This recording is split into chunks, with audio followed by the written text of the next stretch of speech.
Indiana Newsdesk is made possible in part by Smithville Fiber Internet, streaming TV, home security and automation in Southern Indiana.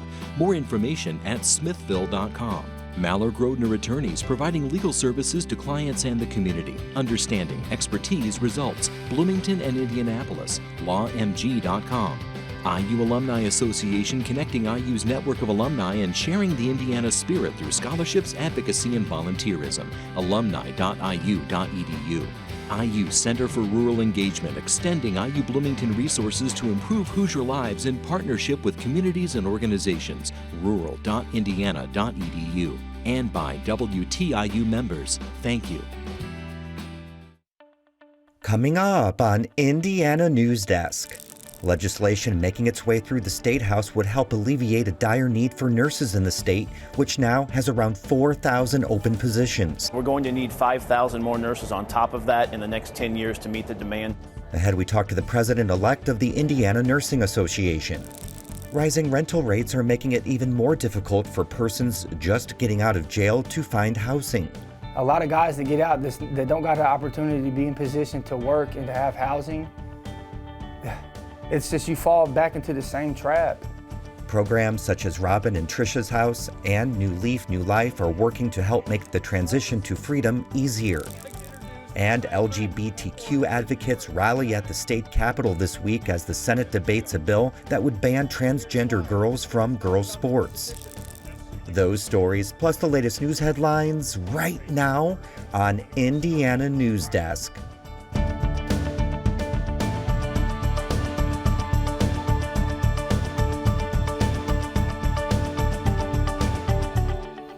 Welcome to Indiana Newsdesk. I'm Joe Wren. An already concerning shortage of nurses in the state has become even more dire during the pandemic as nurses flee the profession due to burnout and exhaustion. Pat Bean reports on efforts to rebuild the workforce, including proposed legislation.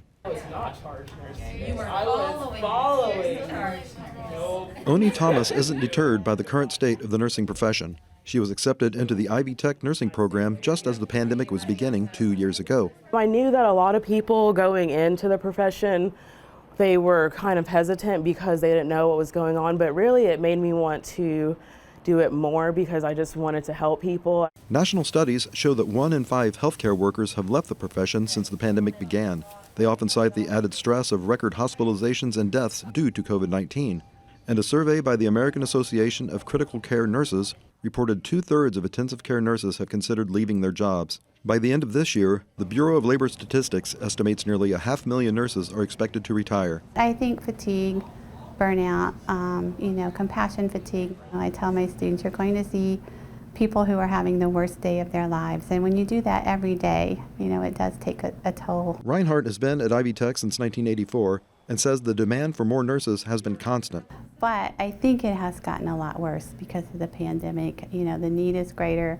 Society as a whole is aging, which means that we need, as those baby boomers need more health care and more extended care, we do need more people to take care of them. Representative Ethan Manning is leading the push at the state level. He says 4,000 nursing jobs are now open in the state. We're going to need 5,000 more nurses on top of that in the next 10 years to meet the demand of retiring nurses plus the existing need.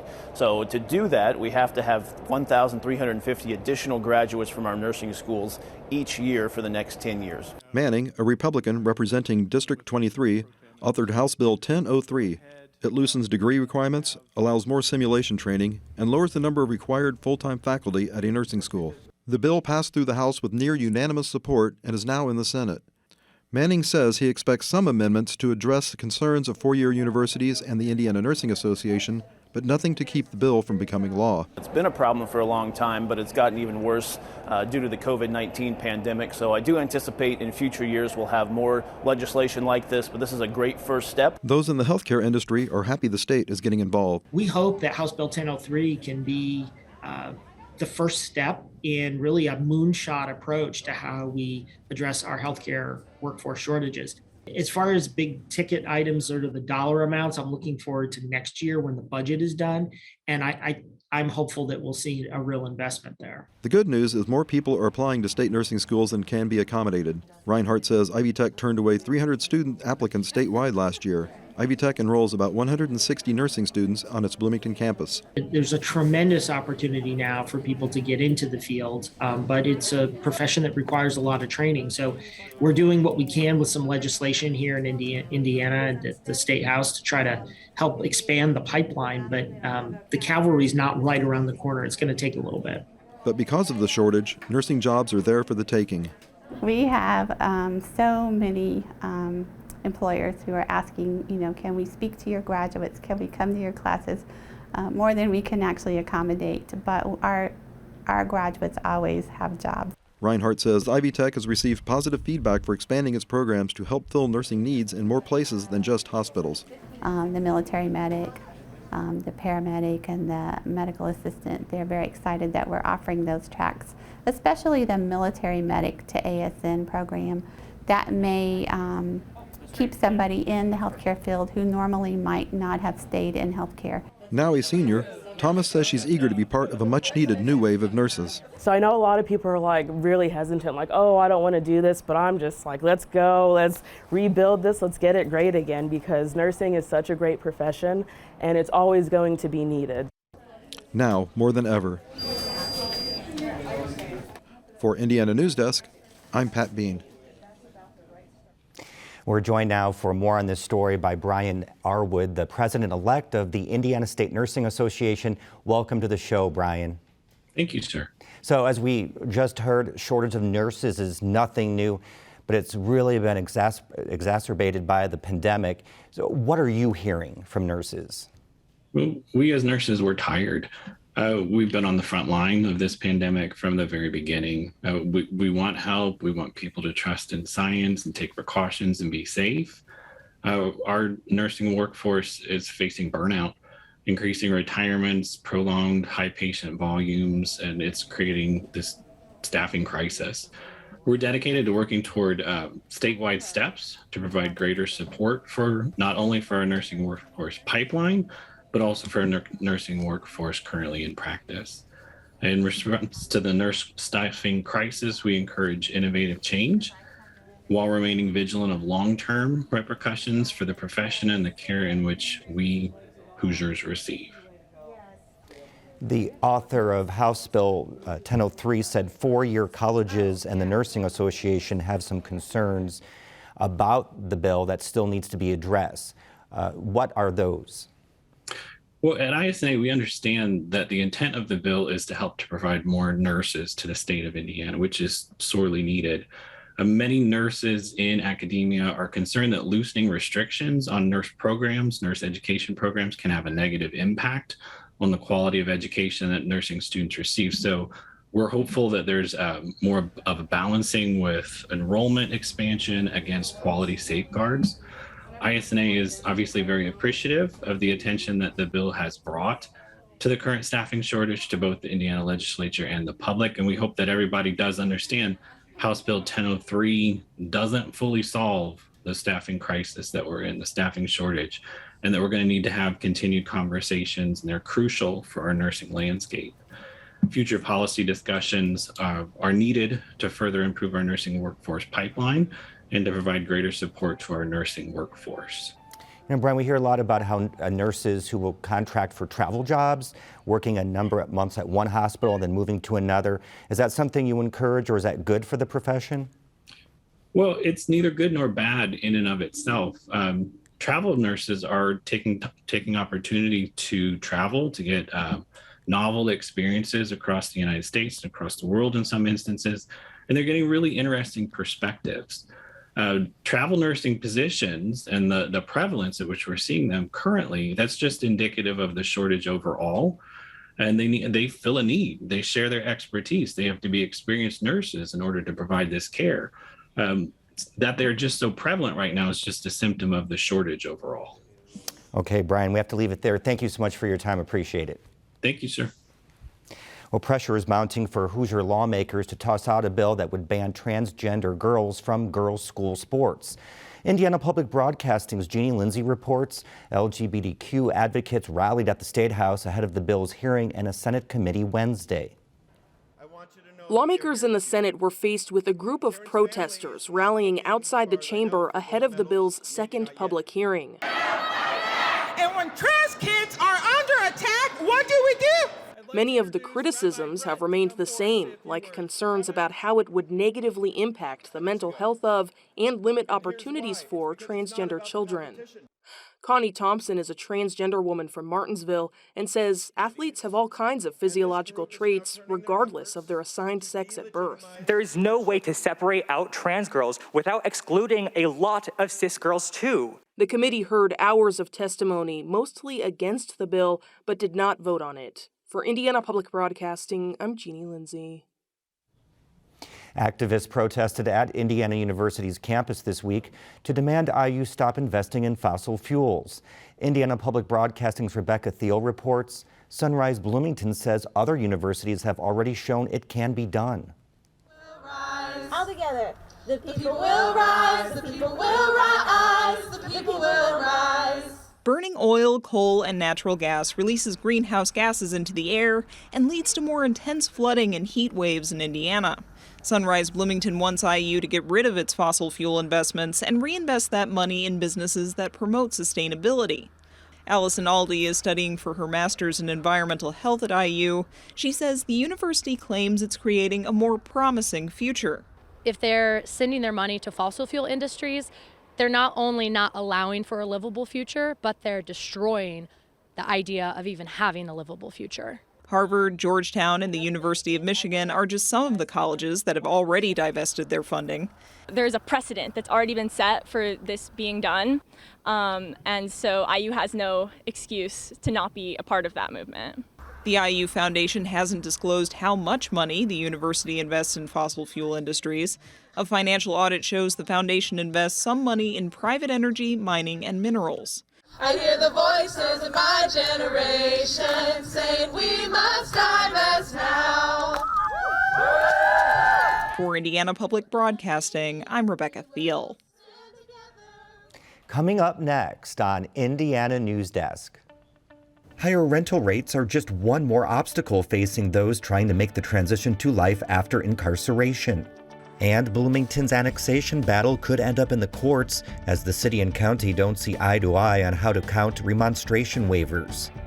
These stories and more right here on Indiana Newsdesk. Year after year, PBS has been bringing you the news you trust. We care about the things that are going to affect the lives of each and every American. The in-depth analysis you need. What we normally see in these big crises. And the true stories that have to be told. We're a place that people can come not just to find out what happened, but why it matters. It's all thanks to the support of viewers like you. Thank you. And stay tuned to America's most trusted network. Wake up. Wake up to the world. To the marvels, the mayhem, the music. Wake up to the wows, the woes, the wonder. Wake up to the commotion, to the beauty, to the humanity, to the hope. Wake up every morning, fully awake. NPR Morning Edition. Tune in to your local station or download the NPR app. Welcome back to Indiana Newsdesk. One report says apartment prices in Indianapolis are up by as much as 10% since 2019. For people who have just been released from jail or prison, this, compounded with adjusting to life in a pandemic, makes finding housing more difficult than ever. Benta Boutier reports. Robin and Trisha's house tries to mitigate that challenge. Since opening last spring, the organization has provided housing for 6 men who have just been released from incarceration. Joshua North is one of these men. He was released from Wabash Correctional Facility last month and moved straight into Robin and Trisha's.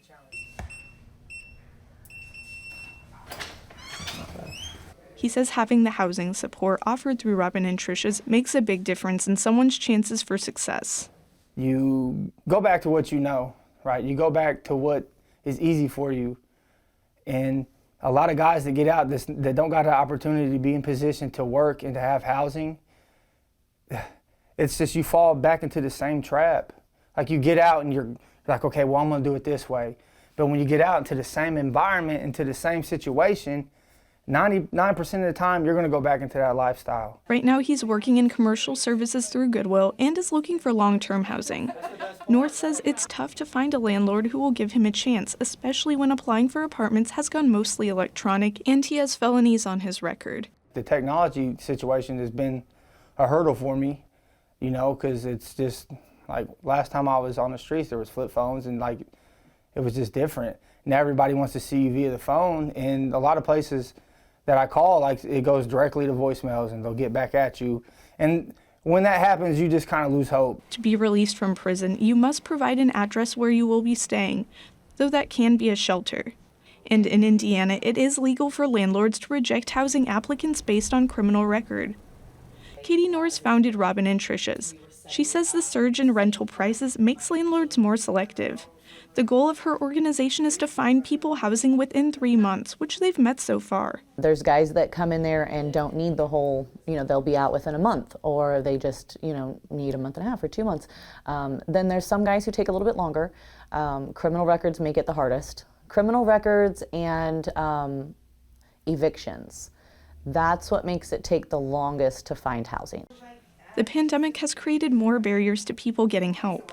One example is New Leaf New Life, which provides services to people who are or have been incarcerated. They had to halt educational services in the Monroe County Jail during the pandemic, though they still correspond with inmates through letter writing. New Leaf New Life Assistant Director Stacy Flynn adds there are huge backlogs for people hoping to get paperwork like birth certificates, especially for Marion County. For instance, I had waited since July for a client's birth certificate that just came in last week. That can create further delays for people in the process of re-entry as they look for stable housing and being able to afford a place to live. And there's been fewer nonprofit and transitional housing options available. Jennifer Ortiz is an assistant director of criminology at IU Southeast and sits on a board that helps people find resources when they're released. She says a lot of nonprofit housing options stopped accepting new people to prevent spread of COVID-19 in their housing. Mitch Donick is Deputy Director of Operations for the Parole Division at the Indiana Department of Corrections. He says housing is just one factor that concerns his department, especially when it comes to recidivism. There's so many barriers when it comes to people that are reentering society, but transportation, employment, housing, and substance use treatment or mental health treatment are really the big issues that we deal with on a daily basis. Recidivism is defined by the Department of Corrections as returning to jail within 3 years of an offender's date of release. That number is on the rise, from just under 37% in 2019 to just over 38% in 2020. North says he doesn't want anyone to go through what he experienced during incarceration and wants to give back to the community. As I sat in prison and I seen youngsters come in and come back and come back and come back, I felt like, man, wow, if I would have had somebody come to me at 13, 14 years old when I started to, rebel and not listen, it probably would have changed my life. And I really want to help these kids to not go down the path that I went down. For Indiana Newsdesk, I'm Benta Boutier. North says his goal is to develop a program to reach out and help at-risk youth, to create a platform to do that. Crime in Bloomington decreased 9% last year, according to the city's annual public safety report released Wednesday. Holden Absher reports. Violent crimes dropped 1% in Bloomington last year, but gun violence increased significantly beginning in July. In the last 4 months of the year, the Bloomington Police Department responded to 34 incidents involving gunfire. In response, the department began working with federal agencies that examined evidence for connections to other crimes. We started to see the same individuals were involved in some of the different shootings that we had around the community, and we wanted to make sure that we focused our attention on them so that we could stop some of the gun violence. Major crimes such as murder, robbery, aggravated assault, burglary, larceny, and vehicle theft decreased last year. However, there was a 6% increase in reported rapes. Bloomington also reported 0 fire fatalities for the 6th year in a row. However, the fire department responded to more than 5,500 calls, which is an increase of nearly 1,500 from 2020. Talking to my peers around the nation, Almost everyone has seen a substantial call increase, generally somewhere in the realm of 17 to 20%. So 37% is something that we were not expecting. Moore said the department currently has 4 stations in need of repair, including Station 1 downtown, which was damaged by floodwaters in June of last year. For Indiana News Desk, I'm Holden Apsher. Well, it looks like the city and county will have different sets of Bloomington annexation remonstrance numbers after official results are announced in the next couple of weeks. Now, state law says 65% of residents in an area need to file valid petition signatures to void annexation. But many of the signatures are invalid due to remonstrance waivers. Those are agreements property owners sign that prohibit them from challenging annexation in exchange for city services such as water and sewer. Now, the city says all waivers should be counted despite a 2019 state law that invalidates waivers more than 15 years old. Bloomington Mayor John Hamilton says that law is unconstitutional. Monroe County Auditor Catherine Smith says she has no choice but to follow state law and will void waivers that are older than 15 years. That results in only one area, 1B, being annexed. Now, unofficial results indicate the only areas that have been able to defeat annexation by both counts are areas 3, 4, and 5, the smaller island areas inside the city. Hamilton says the issue could be decided in court. Now, Smith has 15 business days from February 4th to report the final count. And plans are underway to build a historic center next to a 170-year-old church in the historic town of New Albany. As we celebrate Black History Month, we revisit a story by our Mitch Legan on the Town Clock Church, which was once a stop on the Underground Railroad. The Reverend Leroy Marshall didn't really want the job when he first applied. I didn't think much about it, and then they called me back and asked me to come back, and came back again, and kicking and screaming, I became pastor. Then assistant pastor of a Baptist congregation in Louisville, Marshall didn't know much about the old rundown church just a few hundred yards north of the Ohio River. It was a mess. But he took the job at the church with its broken windows and leaky roof and is glad he did. If he hadn't, he says one of Indiana's most important historical locations was on its way to being condemned. It's one of the keys to the Underground Railroad in this area. And you can't underestimate the importance of this congregation. The building is called Town Clock Church because of its 160-foot clock tower.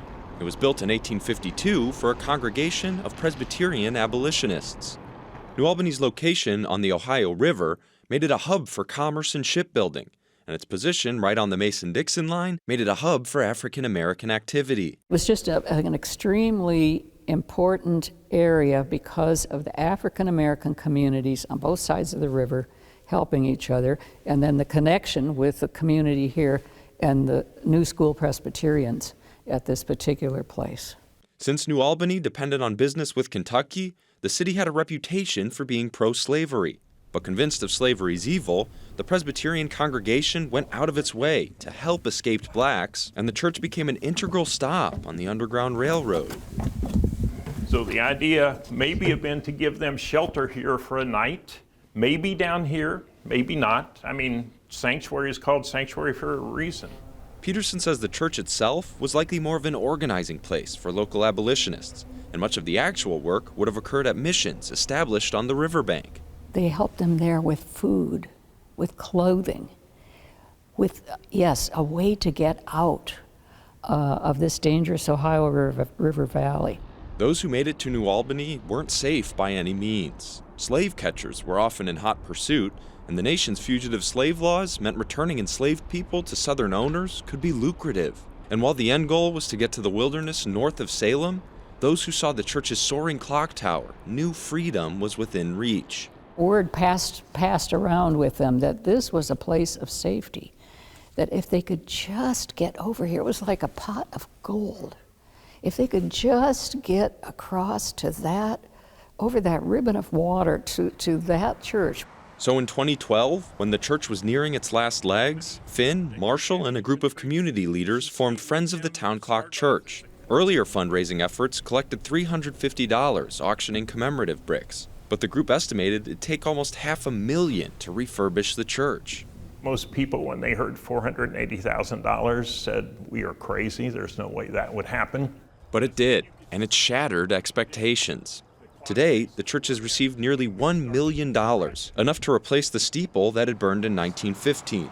And there are even plans to build an underground railroad center next door. It's more important than ever to tell the story of people who were willing and courageous enough to do the right thing, and even in the face of great danger. Marshall agrees and says in light of everything that's happened the past year, Town Clock Church provides an example of Americans coming together for a bigger cause, whether we're discussing events from centuries ago or even ones this decade. A lot of times we talk about doing certain things along racial lines, improving racial tensions and that kind of thing. But this community, for 12 years, has been in here with us every step of the way. So it can be done. For Indiana Newsdesk, I'm Mitch Legan. That's the end of this program, but our work continues online as we cover the news throughout the week at WTIUnews.org. Have a great weekend.